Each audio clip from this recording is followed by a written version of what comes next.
Covid 19 bi nga xamante ni daanaka borom Covid moom bàyyi nañ ko bi la yoon nag bàyyi nañu itam DAGE bi nekkoon ci ministère de développement industriel des PME moom mi nga xamante ni moo di Ndeye Aminata Loum Ndiaye nekk ex DAGE ci boobule ministère moom ñu ngi ko placé woon sous mandat de dépôt avril 2025 liñ koy toppee ci ministère boobu bokk na ci 2,5 milliards ci li nga xam ne jëm na ci wàllu masque yi ci Covid 19.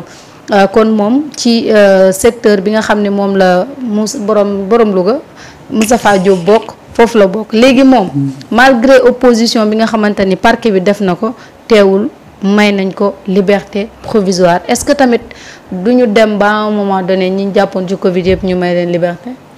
alors xam nga mbirum Covid. soxna Marie. mi ngi bëgg doy waar de. oui parce que li ci am. ak ni nga xamante ni noonu lay évoluer. Et ça donne l'impression que dañu songu benn dossier boo xamante ni demuñ ci ak benn maîtrise parce que dañu basé wu tout simplement ci rapport Cour des comptes et que rapport Cour des comptes bi dafa joxe ay indications yu claires et que ces indications là plus yooyu ñoom bu ñu ko toppee pour ñu enquêter facilement mën nañu xam fan la faille bi toll et qui est responsable donc des faits yi nga xamante ni moom la ñuy accuser ñi nga gis nag ñëpp ñi nga xamante ni ñu ngi leen bàyyi ñu dem c'est que derrière ils ont amené des justifications yu nga xamante ni dafay convaincre le juge mais à chaque fois kenn indiwul lu nga xamante ni lu ajub ngooñ la duñu ko bàyyi moo donc mu dem et ni gars yi doon demee ci mbirum Covid bi et naturellement mën nga gis ne kii ku ñu war a topp la mais au finish mën na la fournir ay informations yoo xamante ni daf lay convaincre et l'objectif dans ça ñoom dañ koy wax et c'est très clair mooy que ni ce n'est pas pour ñu jàpp nit ñi tëj mais c'est de recouvrir li nga xamante ni moom mooy alalu Sénégal et ñaawteef yi nga xamante ni ñoom def nañu ko pour la gestion des fonds Covid mais également ñu xam yow ñaawteef la et kan la ci sa responsabilité toll ci yenn niveau yi ñu sanctionné la secteur bi nga xamante ni nag moom ngay wax muy fii moom Moustapha Diop nekkoon mais gis nañu ne ba léegi moom Moustapha Diop il peine à amener des justifications ci xaalis bi nga xamante ni daf ko doon retirer sans justification wala mu dépenser ko sans justification et képp koo xamante ni dépensé nga ci Covid bi xaalis bu nga xamante ni amul justification mais jàppal ni kenn du la may benn liberté maintenant lu tax nag muy demee nii moom mooy question bi nga xamante ni moom nga posé. et nan la ñu def ba mbir yi mën a demee nii quoi. chaque jour rek pourquoi ñu accusé bu ñu ñëwee ñu acquitté leen ñu bàyyi leen ñu dem waaw bon kenn acquitté bul kenn mais may leen liberté provisoire ñu dem. c'est compliqué. et là c'est des questions yoo nga xamante ni askan wi ñoom dañ koy laaj tout ça pour ça. est-ce que vraiment loolu la ñu bëgguñu ñu jàpp kenn koo xamante ni deful dara. mais ku ñu seetantel ko ba jàpp ne da ngaa def mais ngelawaay indil leen ñu ay firnde yuy war a wax ni yéen vous aviez raison d'arrêter donc cette personne là. mais tant que loolu amul mais après les gens vont commencer à douter ci li nga xamante ni moom mooy am et demain après demain da ngay songu dossier yu sérieux mais après doo convaincre askan wi. faudra ñu demee ci xel de. doyen Samba. non moi je dis. Quand le ministre n'est pas inquiété, le DAGE a toutes les raisons de... Moi, je pense que DAGE bi ngay wax nii moom DAGE yi ban ministère la. Moustapha Diop. xam nga le problème des DAGE. bi ñu démarré on a voulu jeter le discrédit au niveau des DAGE. ba gaa yëpp joxoñoon DAGE yi mais dama ne ñun ni ñu tëggee suñu ministère yi doon doxee. Un DAGE ne peut rien faire sans l'aval de son patron. Wallahi. Mais on a voulu nous faire comprendre que toutes les responsabilités se reposaient entre les épaules des DAGE. Oui, xam nga. te DAGE boo ci jàpp mun la ministre. oui xam nga auparavant avant. ñuy teg pôle finance. Les ministres n'étaient pas responsables pénalement.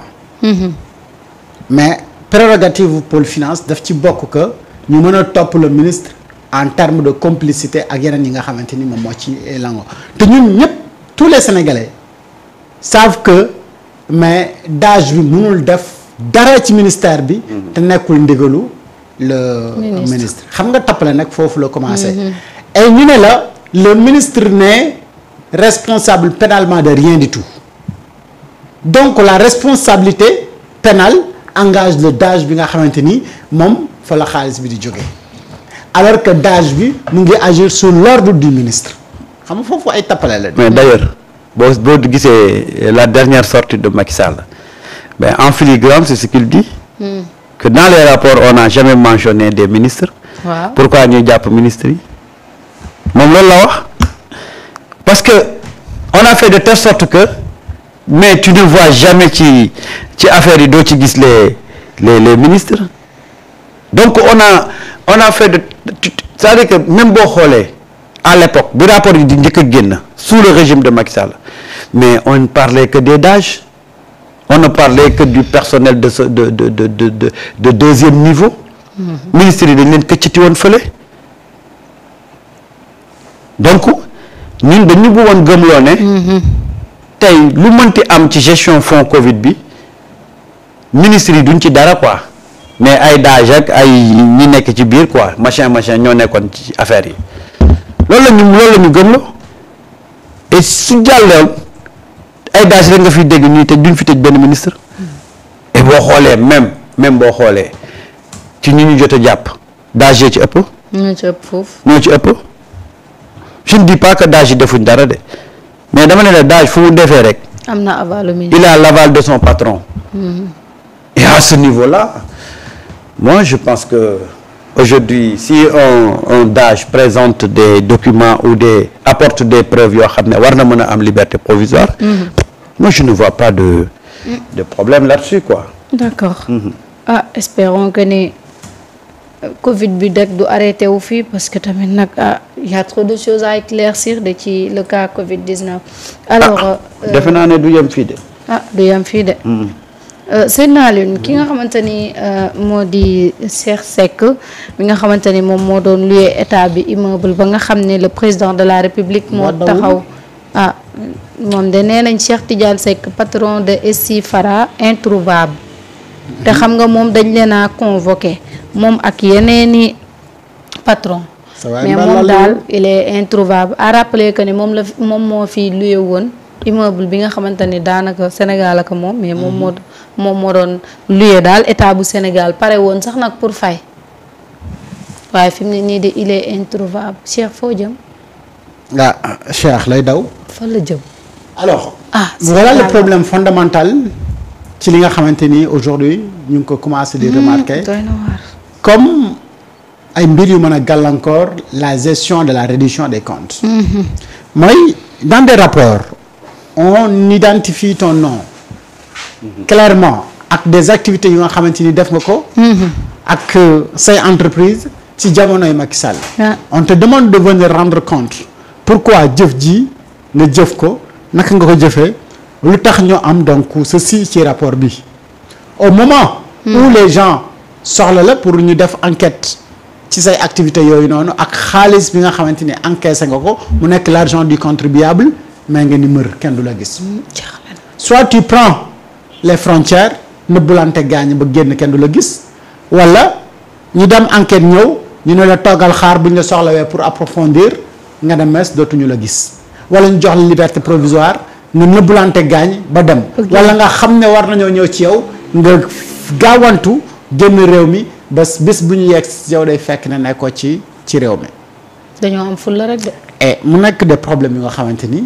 ana naka la ñuy def pour résoudre ko loolu mooy question aujourd'hui bi nga xamante ni mooy taxaw et chaque chose nag da nga war a adopter une stratégie pour mettre fin à cela ñoom gis nañu ne ñii ñu ko seqal sont pas des gentlemen sont pas des donc bala ngaa def gentleman agreement day fekk ki ko seqal nekk un gentleman bëgg goo jàpp kenn ko nga xamante ni nii rek xam nga ni moom def na mais amoo benn preuve bu tangible boo ko mën a jàppee mais nga bàyyi ko mu nekk ci ay activité am mais moom moo xam ne def na te xam na ne def na mais ne la du ma xaar yow nga am preuve bu tangible xaaral ma jël almet jël nga léegi nag il faudra une stratégie bu nga xamante ni ñoom dañ koy adopter ba éviter donc tout cela parce que li nga xamante ni moom la ñu fi wax. ci immeuble boobu nga xamante ni wax nañu ne jaay nañ ko état depuis. yaakaar naa 2014. waaw mais ba léegi. état ngi fay. état mu ngi wéy di fay location ba léegi. te ki nga xamante ni moom la ñu wax ne moom immeuble bi jaay ko moom moo continuer di encaisser état te pourtant encaisser na xaalisu état pour jaay immeuble bi ndonte après génn na wax ne moom musula yëg ni état fay na ko intégralement. mais léegi foofu dañu bëgg xam foofu di féete. yow mi wax ne état fayu la intégralement. yow yaa waxul dëgg. wala ki wax ne état fay na la intégralement moom moo waxul dëgg mais ci diggante bi. foo jëm. moo ma jaaxal de est-ce que demul vacances. lu xam comme dañ leen bàyyi kay affaire yi yéex ñoom tam ñu. mais làqu génn.